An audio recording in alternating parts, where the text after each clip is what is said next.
There was a time in my career when I wasn't in HR at all. I worked in financial services, and a couple of things come up for me when I think back on that period in my career journey. One is the clarity I had around what I wanted, very clear. Um, and it shifted a little bit over time. The second is the clarity I had around what I did not want. And oh my gosh, crystal clear, crystal clear on what I did not want. And then the third thing is how I gave myself permission to define success for myself. So I want to talk about that intentional journey through financial services and how I think it impacts the way I coach individuals because I want you to give yourself permission to win in the way that you define winning, not the way the industry defines winning. So, if this is your first time catching me, hi, I'm Christina. I actually have spent over a decade, as a matter of fact, over 15 years in talent acquisition. And I work with clients to help them get clear on what it is they want next and chart a very intentional and aligned path to get it, especially in unstable markets. So, let's talk. So, there are plenty of people who have no desire to be in the corner office, right? They don't want the windows. They don't want the ginormous desk. And far too often, or for far too long, I should say, um, there's this idea that, you are not living up to your potential. Why aren't you pursuing the VP title or the AVP title or the DVP title or any of that? Like, why aren't you? You're so good at this. You should fill in the blank. And I think that path is not for everyone. And not even I know that path is not for everyone. I think many folks have a desire to ensure that what they're doing is making an impact. And it's possible that you can get a little too far removed from your point of impact, from where you define impact, to where you kind of pass that on to others and you don't have your hands in it, right? Some folks choose that path, not necessarily hierarchy, but impact. I talk often with my clients about alignment and ensuring the role that they are pursuing is aligned with what they truly desire for their next steps, what is truly aligned with their strengths, their passions, their interests, all of that. And alignment doesn't always exist in the corner office. So give yourself permission to not pursue that, right? You get to define success on your own terms. And I want that to be super clear. So some wonder how I ended up in financial services. My mom was in financial services when I was growing up in a back office capacity. My initial desired path was more in the social work space. And I decided, after I had my first child, that probably wasn't going to be the ideal path for me for various reasons.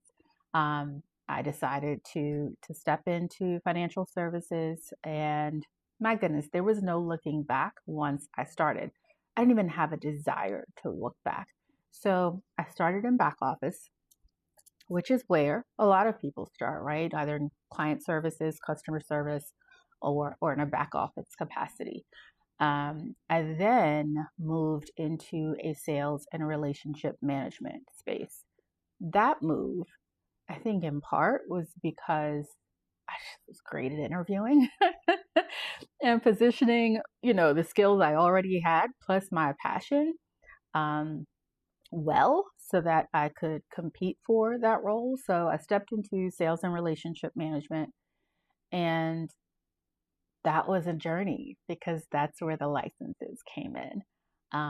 But I was committed. I was so committed to the space. I think part of what drove me, aside from compensation, part of what drove me was that I was good at it. So rewind, and many years prior, I had this amazing math teacher. Amazing. Let me tell you something about teachers and how they can absolutely change your life. She was amazing. Prior to that, math was just like, whatever. And this particular teacher was like, hell, I need to look her up.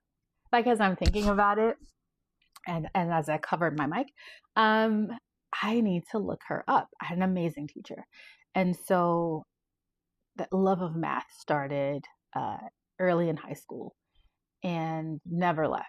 And that is kind of what pulled me in even more so than my mom being in the space. Um, but yeah, I started uh, learning as I went on that not only was I good with math and like numbers, but I was also a pretty good coach. I was also a pretty good coach, in part because of my own experience and my own career journey. But also, I think when you are naturally good at something, and I hadn't taken my first strengths assessment at that point, so I didn't know what my strengths were. But when you are good at something, you are just good at it. You don't have to dig too much deeper to understand why. It is just your thing.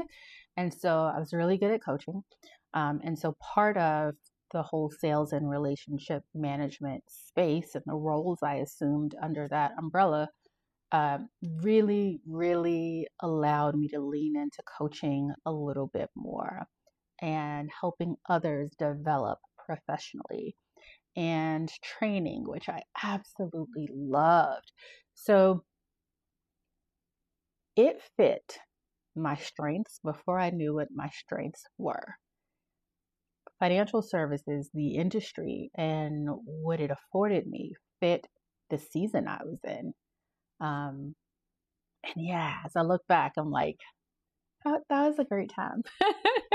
So some may wonder why I left financial services. There are a couple of different reasons for that, but I think what I eventually realized was that I could influence systems from the HR side as opposed to just operating within those systems, right? There were things that I saw over the years that I'm like, man, if I could do this, if I could have a voice here, or if I could have a voice there, imagine what that would do for the next round of Christinas coming up through this industry. Um, y'all, financial services truly had my all. And I was so deep in it that I could see the opportunities for improvement, not just within the organization I was part of, but also all the other organizations I'd come through and our competitors, right? So I saw it from a different lens and I'm like, man, I want to make an impact. Again, not just for what's next in my career, but for the Christinas coming behind me.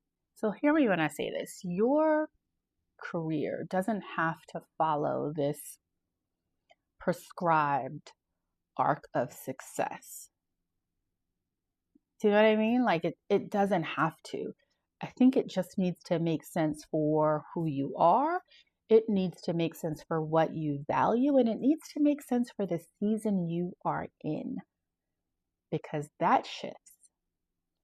My hope is that this resonates. If it does, then please go ahead, hit that like button, hit that share button, subscribe, and or follow.